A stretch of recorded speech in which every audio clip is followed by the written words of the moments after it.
When I teach Envision, what we do is we work off the premise that we live in the environment of our thoughts, feelings, and beliefs.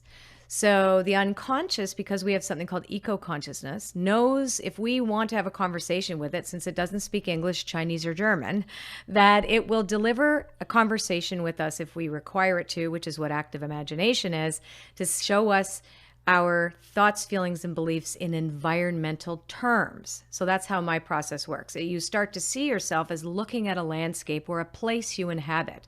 So this is a picture. It's based on mindfulness, on the technique of meditation, where you are literally always in that state of pure consciousness and awareness, where you are just looking without any judgment or criticism. So, what I have found was that the more you do this, the more quickly you can get out of a state of mind that is concurrent with a past behavior, a past thought process, etc. And you say right away, where am I? And the next thing you know, you say, oh, I'm here. Do I want to be here? No, I'm going to go somewhere else. So you actually restore choice. You know, the privilege of being a human being is that we can make thought more real than anything else. That's the privilege because of the size of the forebrain. That's the architect, that's the designer, that's the CEO, that's the symphony leader. So the fact that we can make thought more real than anything else, and in that moment, you're in that environment, and all of your attention and intention is consumed in that inner world, then that conditioning process, if there's an emotional quotient to it, now the emotional quotient is important because that's when you notice a change in your physiology. So you go from neurotransmitters in your brain to neuropeptides in your limbic brain to signaling hormones and thousands of different chemical reactions in your body. If you're able to create a shift in your emotional state as a result of the picture that you're seeing in your mind, now you're beginning the conditioning process. Right. So a lot of people get lost in this because it's not an intellectual phenomenon. No, it's not. It's an experiential phenomenon. And the end product of an experience is called a feeling or an emotion. So if you can make the thought the experience in your mind, and you can put intention behind that, well, now you're going to begin to see the effects in your biology. So you begin to create the placebo response. Now, let's go back to the idea of meaning.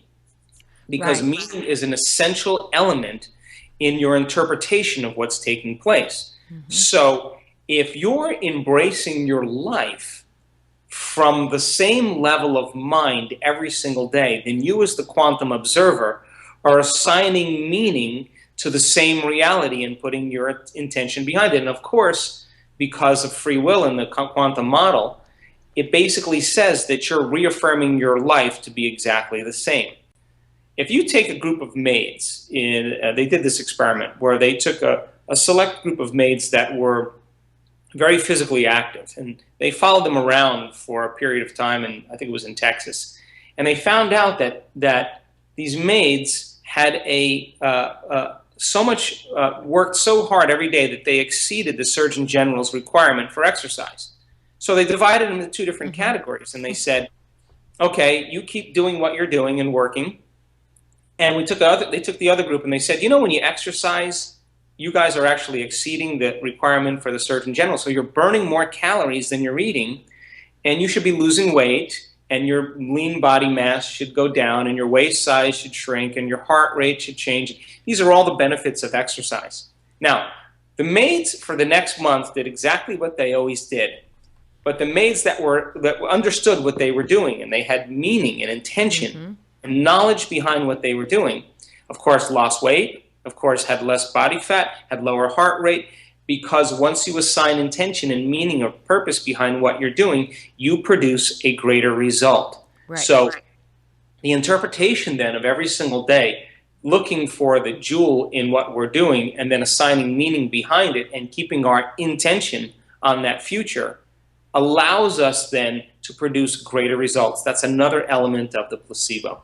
Turns out that even some of the best geneticists right now are saying that your genetic expression changes on a moment-to-moment basis if you're changing on a moment-to-moment basis. Now, remember, we said the expression of genes is the expression of proteins. The expression of proteins is the expression of health or the expression of life.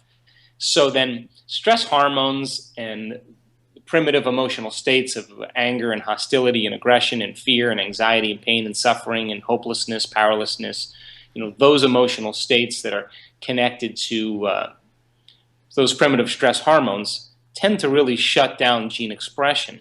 So people who are living by that state for an extended period of time, they're pretty much their body's running on a genetic program because there's no new information coming in.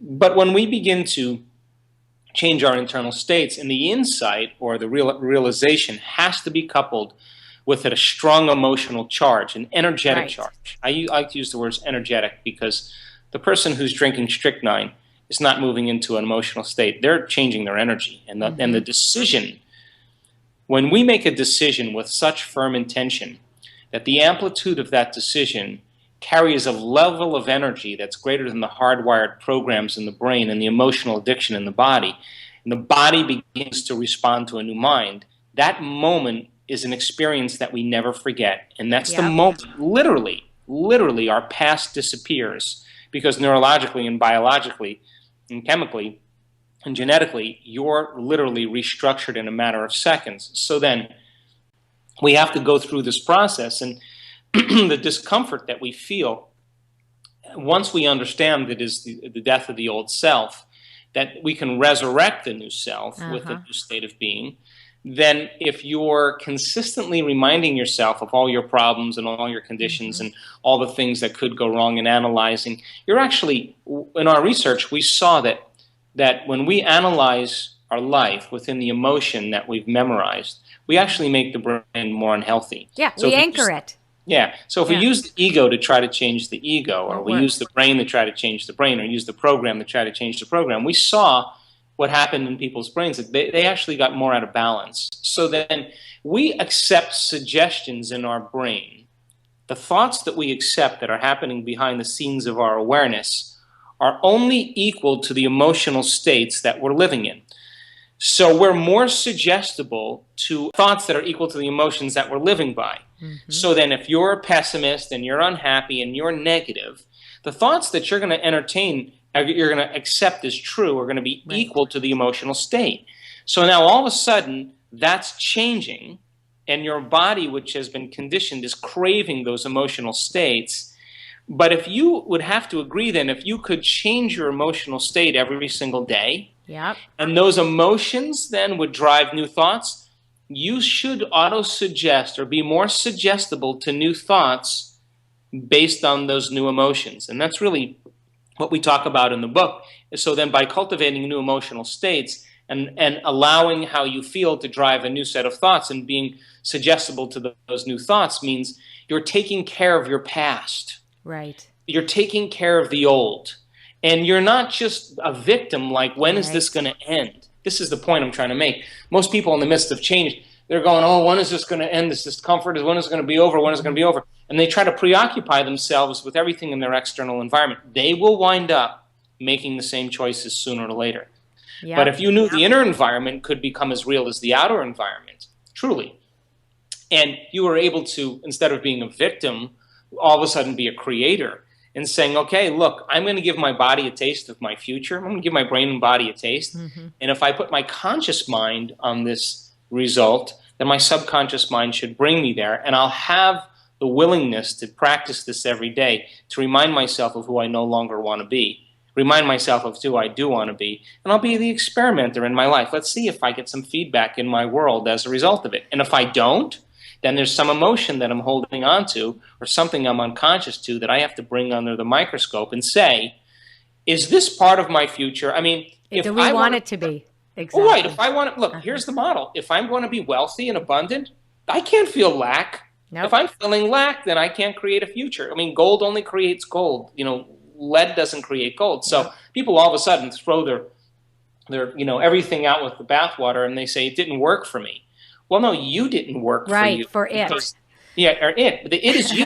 That's right. So if you're trying to create a new future, but you're not addressing the emotions that keep you anchored to the past, and those emotions have been conditioned in your body, the moment you return back into your life, you literally, like Pavlov's dog, will begin to physiologically, automatically return back to the old self, because you're using the people and conditions in your life to reaffirm that emotional addiction so you can remember who you are as a somebody. That's the process of change. The problem is that we kick and scream the whole way because we're so conditioned that the results have to be so immediate, and we have to be so comfortable, and Yeah. change is so inconvenient. And it's messy. And it's messy, and you don't really like yourself in the process. But I mean, I call it the great unmaking. It's true. well, It's the making and unmaking and remaking and unmaking, right? It's like art. It's like a big finger painting project. well, I mean, that's what I was going to say. It's a creative process, and a creative process, I mean, I know just from writing a book, is the agony and the ecstasy. There are moments where you're in, and there are moments when you're out, and that's just the way it goes. And we all have to struggle before we have that shift in our brain. And there's been research to show that there's a moment where the right hemisphere finally takes over, and you all of a sudden have that moment of joy, and you're in love with your creation. So then by moving into a new state of being, your personality creates your personal reality. By moving into a new state of being and reminding themselves of who they really are or who they believe themselves to be, there were physical changes that took place. They did not have to say, I'm going to signal new genes to make my synovial fluid better in my fingers, or I'm going to decrease the amount of arthritic change in my knees. Or it didn't do any of that stuff. All they did was move into a new state of being. And once the emotion of the experience began to activate the limbic brain, now they're starting to turn on the autonomic systems. And in a matter of seconds, there's epigenetic changes that begin to take place. So when a person has those transformative moments, there should be biological effects as a result of it. Now, if you have more intention behind it, and just based on this conversation, you begin to realize, oh my God, who am I being every day? Am I being a stressed out, person that doesn't love life? Or, well, that is really what your biology now is really reflecting. Right. So a transformation that takes place in a matter of moments, where a person really dies to the old and surrenders to it, and then has a new moment of possibility. And that possibility is coupled with an elevated emotion. They are no longer in their past, and their biology will literally reorganize itself to reflect the new mind. When you start experiencing higher levels of consciousness, and you start freeing the body from the chains of the past, because the body's literally living in the past, when the body starts eliminating emotions or freeing up emotions, we move from particle to wave. We move from contraction to expansion.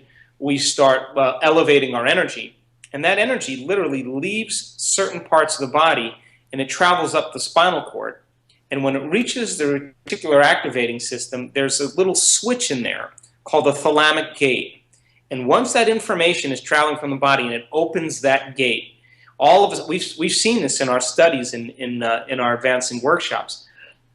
Once that gate is opened, the body literally is driving all that energy to the brain, and we have pictures of students in our work whose brains are literally like someone took the dimmer switch in a room and turned it all the way up. Their brains are on fire, and that's not anything else but the brain going into a heightened state of superconsciousness.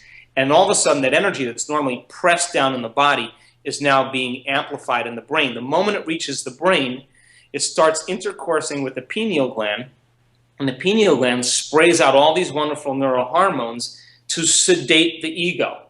Right. It all of a sudden activates the posterior pituitary, and you start spraying out all this oxytocin. Oxytocin makes its way into the amygdala and goes, let's shut off the circuits with fear. Let's shut off the circuits with aggression. Let's shut off the circuits with sadness and guilt. And you go from selfish to selfless.